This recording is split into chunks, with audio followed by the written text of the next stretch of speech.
chaos, when in fact they're there protecting the streets with law and order. Let's bring in Jim Pfaff with the Conservative Caucus. Jim, you've seen the video of what happened yesterday when an ICE agent was forced to open fire. What's your thoughts after seeing that video? You know, there are always things before a video like this that sometimes may factor into it, but I don't think that anyone, and any reasonable person looking at this video would say that this officer did something that was absolutely wrong. And in fact, there is a lot of legal precedent to this. I was listening to legal scholar Jonathan Turley of George Washington University. He made it very clear that the well-litigated standard for a situation like this is what a reasonable officer would do in the moment, not by going back and running the video at slow motion when it seems like he or she could have moved out of the way or whatever statement you want to make. So the reality is the video should not make any, particularly the clip you just played, should not make anyone think that there was something illegal, unethical, immoral that took place here. On the contrary, the person in the car, as we have learned more and more about, had been harassing these ICE agents. And if this story's true, and so far I understand it to be, she was harassing the ICE agents all day long. She was very, very disturbed about the situation. And even further, we've got Democrat politicians like Tim Walz and even Jacob Frey of the mayor of Minneapolis, who have been stirring these problems up, telling people to go out and protest aggressively. So listen, and the last thing that I'll say, the driver was clearly being using violent behavior. Whatever you think about the officer that shot, the protester was being violent, and you don't get an ultimate free speech right to try to run over an ICE agent. That is not free speech. That's violence. You're absolutely right. Spot on there, because a vehicle going after an ICE agent is violence, and seems to be. I'm on your side here. It looks like he was acting in self-defense. In the slowed down version, Jim, you can see he was actually hit by that vehicle before the shot was fired. Kristi Noem came out yesterday, held a press conference, said that he was hospitalized, was looked at by a doctor, released, and is not now spending time with family. A full-blown investigation is underway. You're right. You have the mayor, you have the governor saying we need ICE out of here. They're causing chaos. And then on the flip side, you have the Trump administration and President Trump himself saying, no, this is law and order. This is what the American people voted for. This is what the American people want. They're there to get the illegals off the streets. And from what we're hearing, this woman, unfortunate that it did come to this and she had to lose her life, but she was harassing officers prior. But of course, before investigations are complete, American people, the left, the Antifa movement, they're not going to wait for the full results. They're going to take to the streets. And this is 2020 all over again in Minneapolis. This is the same city, Jim, that caused chaos and mayhem and burned down buildings and burned down small businesses after George Floyd died. And so here we are yet again with them, as you can see in the overnight hours last night, marching and yelling and hollering in the streets. And they're doing this because the politicians are stirring it up, not because it's a natural outgrowth. Well, I should say both because the politicians are stirring it up and because it's being paid for.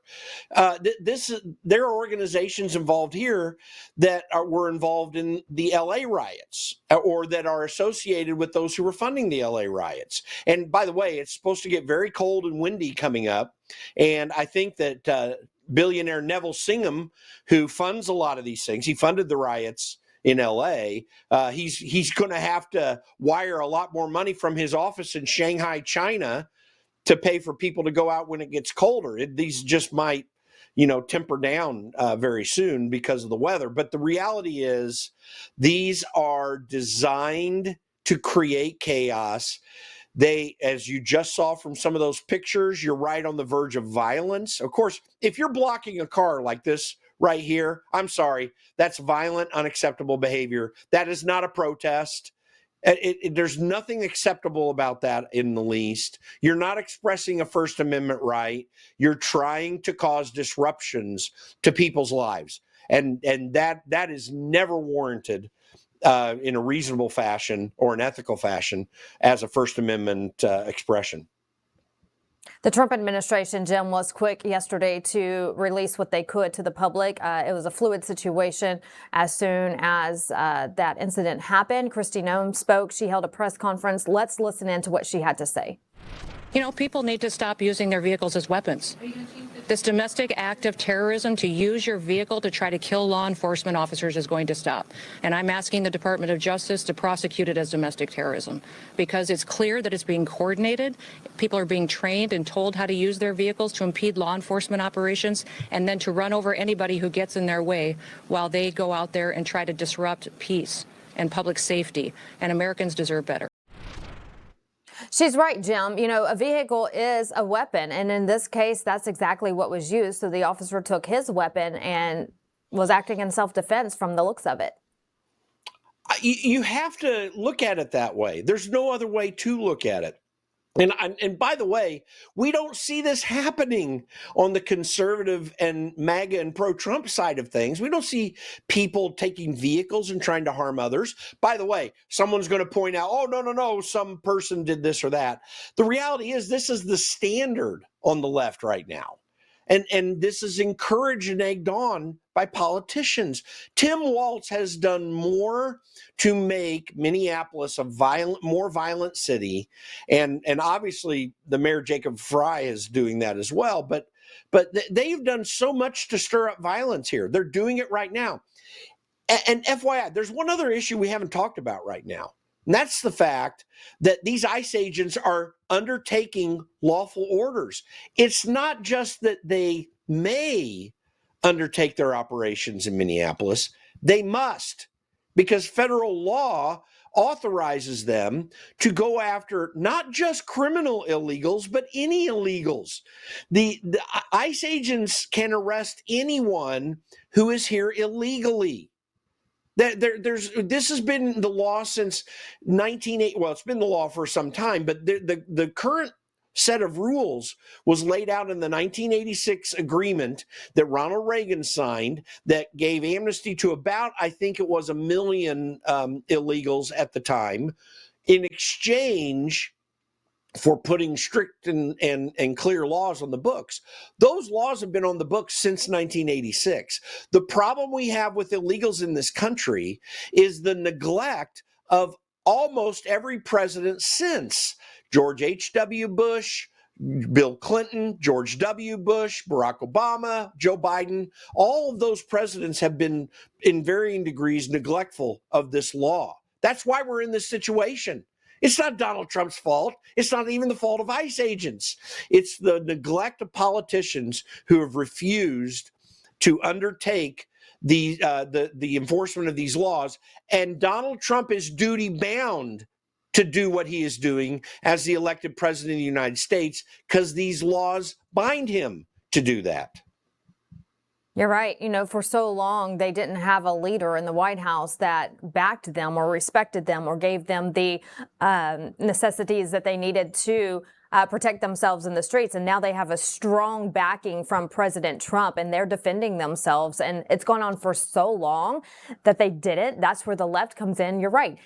It was allowed to happen. And so now someone's actually putting their foot down and they're not liking it one bit. So we'll continue to see. Hopefully, you know, there's some rest there in Minneapolis tonight. I know schools were canceled for today, Jim, because of the unrest going on there today. But hopefully tonight we'll see some more quieter streets, but not counting on it.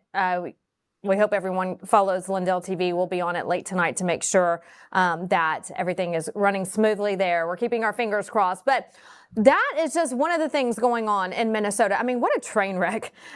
You also have the daycare frauds, you know, the Somalians, that this Nick Shirley video just took off like wildfire over the holidays. And so really bringing to light, Jim, the issue that a lot of us knew was going on, but we didn't know it was this bad. And so you have this independent journalist puts out this undercover report that he did of all of these fake daycares that didn't have kids. He walked right up to them. They don't have kids, but yet they're getting money, millions and millions of dollars each from the government. Tim Walz, he says, I'm not running again in light of all of this. And so he steps down from the race. What a mess in Minnesota. It's a real mess. And we just had testimony before Congress this week. Apparently, it's 1,000 government employees in Minnesota in various ways that are whistleblowers to this effect. And what's even more important about it, we know the depth of this problem. We knew that there was a problem and that there was fraud taking place, but we know the depth of this problem by the revelations of these Minnesota employees who are largely Democrats. Let's just keep that in mind. We have had Democrats that have circled the wagons with one another, whether it's the politicians and bureaucrats in Washington, D.C., or the media. They've all circled the wagons and kept everyone out of the loop and refused to be transparent about things that are going on. Kudos to these Minnesota government employees who have been pushing to get this problem fixed for apparently years now. And they put that X account up recently that started making these revelations. But then when you get that initial information, you've got Nick Shirley and others who are going out and documenting this fraud directly. And the Somalis that they're finding, by the way, not just in Minnesota, but all over the country. Like, this is a huge Somalian immigrant problem that's happening everywhere. Our national field director, Chad Caton, he's over in Ohio documenting the Somali fraud that is the same as this happening in that state. And we know of many other states where Somalians are doing this. And of course, there are others too. But this is a major, major issue. This is so deep, broad, and wide. And we have not seen it all yet. We have to look back and say, thank you, Elon Musk, for buying Twitter, for exposing the Twitter files, for helping us get out of the censorship industrial complex, or this would still be going on right now. If Joe Biden or Kamala Harris were president right now, we wouldn't know anything about this. But this is maybe $9 billion, as it's currently estimated, in Minnesota. It's probably hundreds of billions of dollars more all over the country. Yeah. We're already hearing of tens of billions of dollars of similar kind of fraud happening in California, and that's probably the tip of the iceberg there. This is a huge issue, and it's one of the major reasons that we're spending over $7 trillion every year in our federal budget, as opposed to the roughly $4.5 trillion in 2019. That's how much our federal budget has grown, vastly beyond the inflation rate and in its growth. It's a real problem and issue. And it all began with COVID, frankly, COVID spending, and then expanded exponentially through the Biden administration on an effort that began in the Obama administration to fund these non-government organizations as means of patronage and to fund political efforts. This is literally the biggest scam in world history. Huge. And, you know, we're hearing in the back, Jim, that you're mentioning the dollar amount. It's worse than what's being reported is what they're uncovering right now. We know FBI agents have been on the ground there in Minnesota. The DOJ, J.D. Vance has been very vocal. We're running out of time, but I want to take this quick glance at what J.D. Vance had to say. If you look at the amount of fraud in the welfare system, according to the statistics I've seen, 85% of Somalians who are in the United States, legal and illegal, are collecting some form of welfare benefits. So that's not to disparage the other 15%, but when you're at 85% of a population that is collecting welfare, that suggests that we have really done something wrong with regards to vetting, and that's the fundamental issue. Even if there's no fraud, 85% collecting welfare is way too many damn people collecting welfare, getting rich off the American taxpayer while a lot of Americans struggle. That's unacceptable. What's going on in Minneapolis, I think, is actually representative of a broader fraud scheme that we're going to see all over the country. We're going to see it in California. We're going to see it in other places, too, where people get rich from the American taxpayer. The Somalian fraud, for example, daycare fraud. You've got Americans, we've got programs set up to make it easier for Americans to get their kids in daycare so they can have proper child care. You take that money and you siphon it off to Somalian fraudsters. That's a double theft. Number one, that means So there you have it. You have the protests going on right now. You have the daycares that we've talked about. Now you have the Medicaid frauds that are going on. They need to shut the state down, Jim. Start fresh. I know elections are underway. There are people running for governor.